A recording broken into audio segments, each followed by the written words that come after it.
오늘은 요한복음 6장 22절로 59절을 통하여서 하나님의 일이란 제목으로 함께 은혜를 받아 누리도록 하겠습니다. 성도 여러분들은 하나님의 일이 무엇이라고 생각하십니까? 오늘 본문 29절을 한번 보시기 바랍니다. 하나님의 일이 무엇이냐 하면 하나님께서 보내신 자를 믿는 것이 하나님의 일이다, 이렇게 합니다. 우리가 생각할 때 하나님의 일 하면 새벽기도 열심히 하는 것, 헌금을 많이 하는 것, 교회 봉사를 열심히 하는 것 등등을 하나님의 일이라고 생각합니다. 그것도 매우 중요하죠. 그러나 그 모든 것들은 하나님의 은혜 가운데 예수 그리스도를 믿어지는 자들이 삶을 통하여 하나님의 기뻐하신 일의 은혜의 삶을 살아가는 것이지, 그것이 하나님의 일이라 말하고 있지는 않습니다. 그러므로 오늘 본문에서는 예수님께서 말씀하시죠. 하나님의 일은 무엇이냐 할 때 곧 예수 그리스도, 즉 하나님께서 보내신 자 예수 그리스도를 믿는 것이 하나님의 일이다. 그럼 오늘 본문의 배경을 볼까요? 우리 예수님께서 오병이의 기적을 행하십니다. 그리고 많은 사람들이 배불리 먹고 12광줄이 남았습니다. 그러니 사람들이 얼마나 놀랬겠어요. 아니, 떡 5덩이, 물고기 2마리. 그러니 이걸로 인해서 그 수많은 무리가 배를 채우게 됐다는 사실에 놀라움을 금치 못했을 것입니다. 그리고 나서 예수님이 제자들을 갈릴리 바다로 내몰게 됐죠. 그때 갈릴리 바다에 밤 사경에 풍랑이 일어나서 제자들이 죽겠다는 공포와 두려움 속에 있을 때 예수님이 오셔서 풍랑을 잔잔케 하십니다. 그리고 게네사렛에 도착했을 때 사람들이 소문이 나가지고 막 몰려들기 시작해요. 이 수많은 사람들이 병자들, 즉 아픈 사람들, 정상적이지 못한 사람들을 다 데리고 옵니다. 이때 예수님이 그들을 다 치유해 주셔요. 그리고 오늘 본문의 말씀대로 어디까지 가셨느냐? 가버나움에 가시게 돼요. 그러니까 이 가버나움에 가셨을 때도 사람들이 얼마나 많이 몰려왔겠어요. 많이 몰려왔겠죠. 그런데 이곳에서 예수님이 하시는 말씀이 있어요. 너희들이 왜 이렇게 몰려오고 나를 따르느냐? 이때 예수님께서 하시는 말씀이 너희가 떡을 먹고 배부른 탓이다. 그러니까 너희가 육신적인 만족을 이룸으로 인하여서 너희가 나를 찾는 것이다. 그리고 내가 행하는 이 표적들을 보고 너희가 나를 쫓는 것이 아니냐. 자, 생각해 보세요. 예수님이 떡 5덩이와 물고기 2마리로 배불리 먹이고 병자도 고치고 갖은 표적을 행하시니까 제자들은 물론 사람들이 예수님의 실체를 보지 아니하고 몸만 본 거예요. 떡으로 물고기로 기적을 나타낸 그것만 보는 거예요. 그리고 우리 예수 그리스도 안에서 하나님께서 그들이 예수 그리스도를 믿을 수 있는 은혜가 지금 임하고 있음에도 불구하고 그들은 은혜를 공급하시는 실체인 예수 그리스도를 바라보는 것이 아니라 뭔만 보는 거예요? 표적 나타나는 것만 보는 거예요. 이러한 것들이 전적으로 부패한 인간의 모습, 즉 우리의 모습이라는 거죠. 그러므로 예수님께서는 이런 군중을 향하여서 말씀하십니다. 너희가 썩을 양식을 위하여 일하지 말고 영생하도록 있는 양식을 위하여 일하라. 내가 예수 믿고 구원받았어 하면서도 전적 부패된 인간의 모습을 그대로 적나라하게 드러내며 사는 거예요. 그러니까 예수님께서 그들을 향하여 그들의 본성을 보면서 썩을 양식을 위하여 일하지 말고 영생토록 있는 그 하나님의 말씀, 곧 예수 그리스도를 믿음으로 살아야 된다는 거예요. 그럼 예수 그리스도를 믿는 사람들은 뭘 해요? 예수 그리스도의 속성을 생각하고 예수 그리스도의 삶의 모분을 따라 살게 된다는 거죠. 자, 이제 본문으로 한번 들어가 볼까요? 군정들이 몰려왔어요. 막 몰려와가지고 우리가 어떻게 하는 것이 하나님의 일입니까? 라고 질문합니다. 이 말은 어떻게 보면 그들이 참 착하고 정직하고 그런 걸 열망해서 하는 요구 같아요. 그런데 그 말이 아니에요. 그들의 마음에는 그런 게 없어요. 그들의 마음속에는 우리가 예수님께 뭐 해드릴까요? 뭐 해드릴까요? 우리가 무슨 선한 일을 해야 합니까? 이런 질문을 던지는 거예요, 지금. 그런데 예수님의 대답은 예상치 않는 대답이었습니다. 하나님이 보내신 자를 믿는 것이 하나님의 일이다. 하나님의 일이 무엇이라고요? 어떠한 내가 선한 행동, 어떤 공적을 나타내서 그런 거 아니라는 거예요. 뭐다? 믿음이다. 그 얘기예요. 믿음. 오직 믿음. 오직 믿음. 믿음이라는 거예요. 사람들 관계도 그렇잖아요. 신뢰를 하고 믿는 자에게는 뭐예요? 그 사람의 말을 듣고 내가 행동할 수 있는 자세가 갖춰졌다는 얘기예요. 우리가 예수님을 믿는다는 것은 예수님이 말씀하시고 요청하시고 인도하시는 모든 것에 전적으로 따르겠다는 그러한 것이 내재되어 있는 거예요. 이게 믿음이에요. 그래서 성경은 예수 그리스도를 믿는 것이 하나님의 일이다. 이렇게 말씀하는 거예요. 그런데 여기서 우리가 알아야 할 것이 있어요. 이 믿음조차도 우리의 노력이나 우리 공로나 우리 수고로 만들어내는 것이 아니라는 것입니다. 에베소 2장 8절은 기록하죠.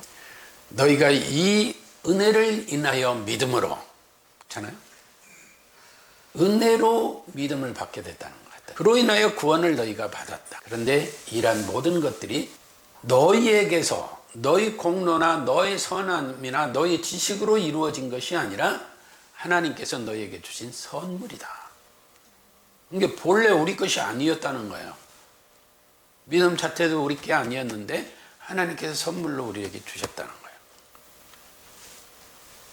그러므로 하나님께서 우리에게 선물로 주시지 않으면, 하나님께서 우리에게 은혜 주시지 아니하면 믿을 수도 없고 믿음도 없다, 그 얘기예요. 예수님 절대 믿을 수 없다는 거죠. 그러므로 말미암아 우리는 생각해야 돼요.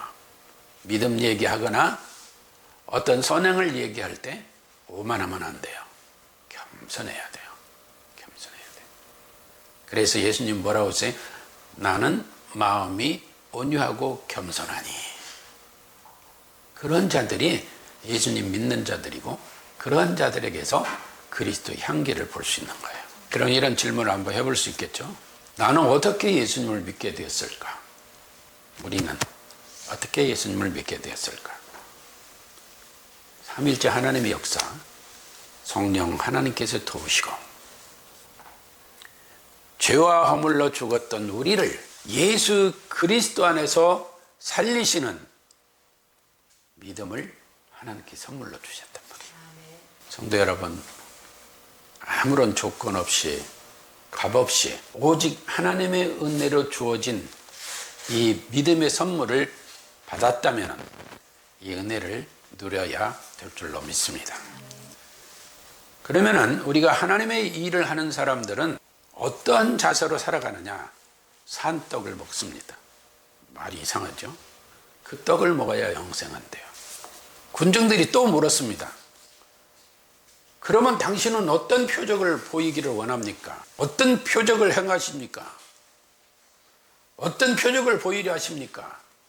우리 조상들은 광야에서 만나를 먹었습니다. 그러니까 그들은 어떤 물질적인 표적을 원한 거예요.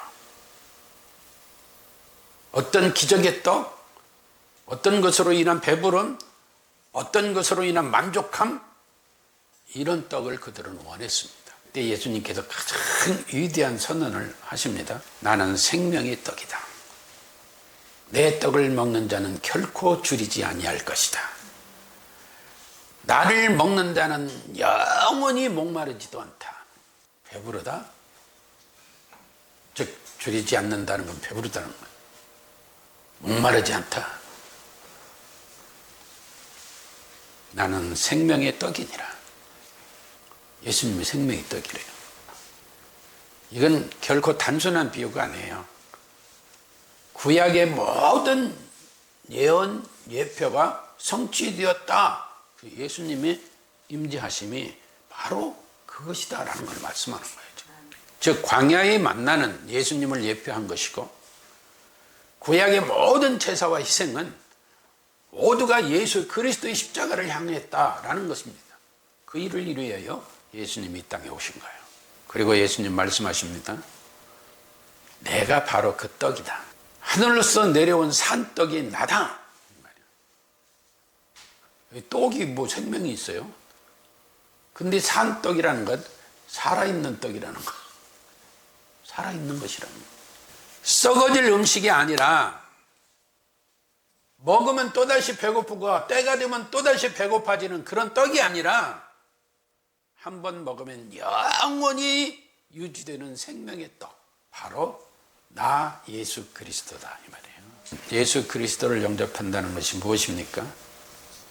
우리는 생명의 떡으로 믿어지고 그 생명의 떡을 날마다 먹으며 사는 삶이 예수 그리스도를 믿는 삶이에요.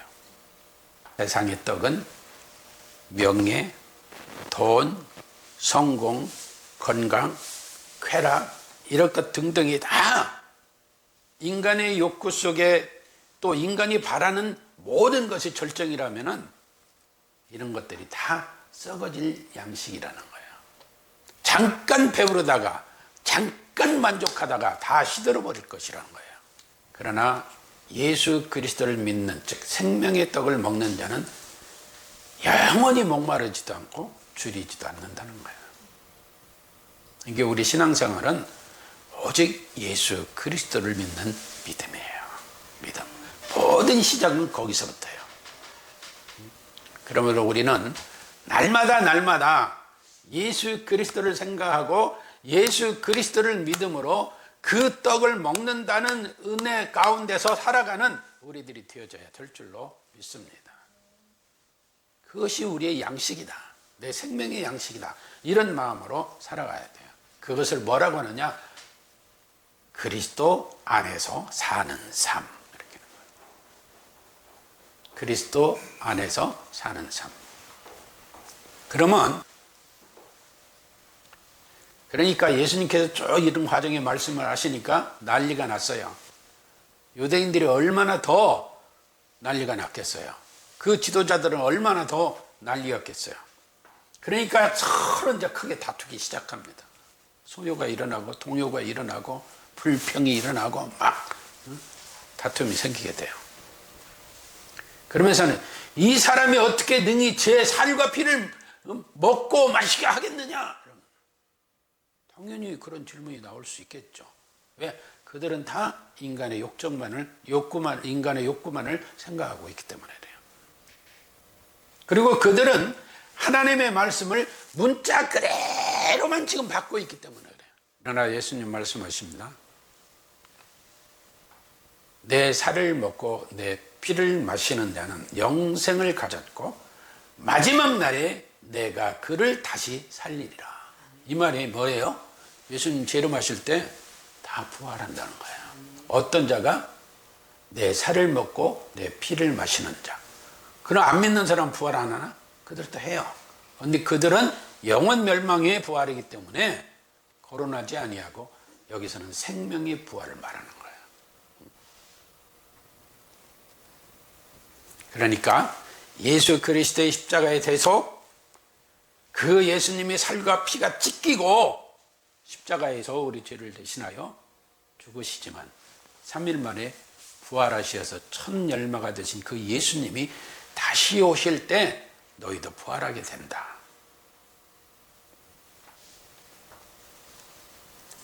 이미 6월절에서 예배되었던 예수 그리스도를 어린 양으로 표현되고 있잖아요.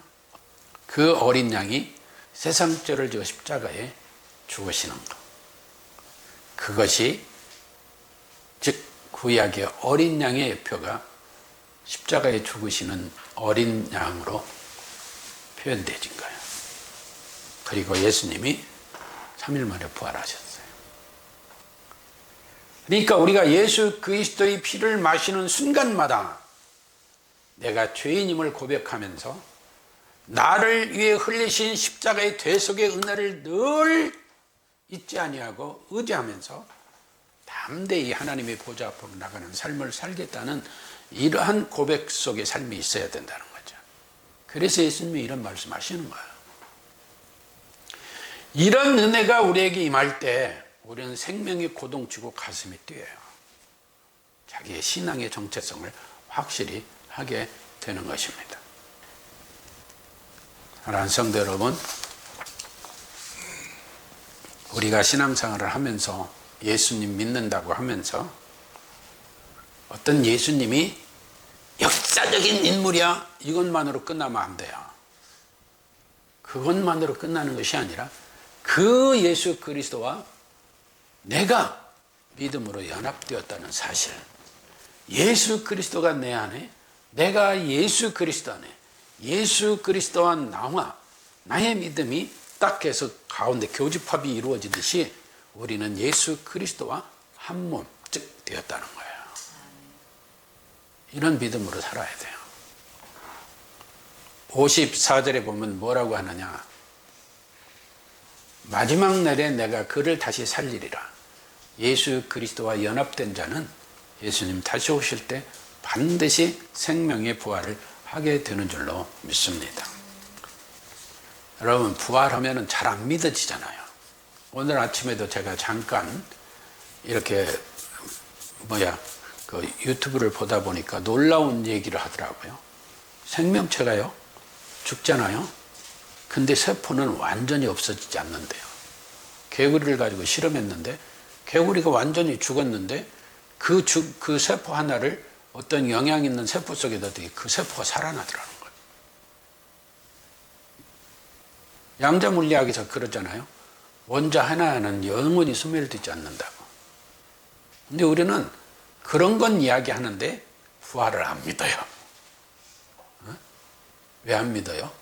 우리 현실 속에서 죽으면 끝이지 이런 생각이 있으니까 그래요. 한 5년 전 됐죠. 그럼 기억하실지 모르겠어요. 제가 베드로 부인 얘기를 한 일이 있어요. 베드로보다 베드로 부인이 먼저 순교했어요. 그렇죠? 그런데 베드로가 보는 앞에서 베드로 부인이 병사들에 의해서 형장으로 끌려갑니다. 이때 베드로가 말하죠. 여보, 주 예수 그리스도 주님을 잊지 마시오. 만일에 예수님 부활이 거짓말이라면, 베드로가 목격한 예수님이 부활이 없이 그게 그냥 소문으로만 떠드는 얘기고 그냥 이 허공에 떠돌아다니는 얘기다 이렇게 생각을 했으면 부인이 형장으로 끌려가는데 예수 그리스도 주님 잊지 마시오라고 말했겠어요?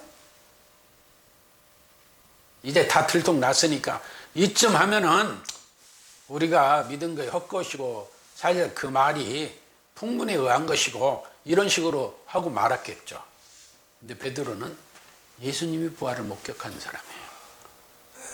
예수 그리스도께서 부활하시 제자들 앞에 오셔서 평안하냐, 힘이 에이렌의 힘이 너에게 평강이 있을지어다.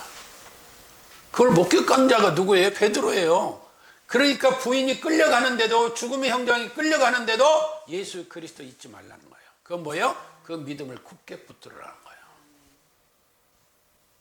현대를 살아가는 우리 그리스도인들 부활이 확실히 믿어지시기를 주님의 이름으로 축복합니다.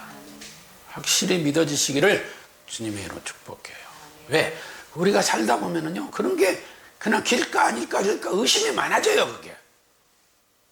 그런데 사도들이 다 한결같이 순교한 것은 부활을 목격했기 때문에 그래요.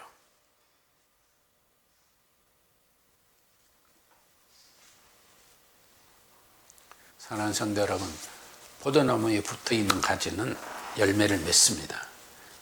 예수 그리스도에게 붙어있는 자, 예수 그리스도와 연합된 삶을 살아가는 자들에게는 영원히 목마르지 않은 생명이 고동치는 줄로 믿습니다.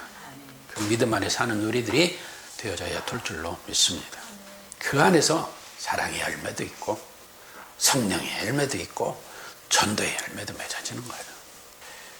우리가 주님 안에서 사랑한다고 고백하면서도 믿음이 흔들리고 때로는 의심이 가고 할 때도 있겠죠.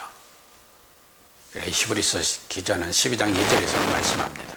믿음의 주요 온전케 하시는 예수 그리스도를 바라보라. 예수님 바라보라는 거예요. 저는 그 앞에 있는 즐거움을 인하여, 즐거움은 하늘 보좌 생각하면서 십자가를 참으사 부끄러움을 개의치 아니하시더니 하나님 보좌 우편에 앉으셨느니라. 우리도 예수 그리스도 믿는 믿음 안에서, 즉 하나님의 일은 예수 그리스도가 믿어지는 은혜 가운데서 다시 오실 때 우리도 부활한다는 그 소망 가운데 하늘 영광 바라며 살아가야 될 줄로 믿습니다.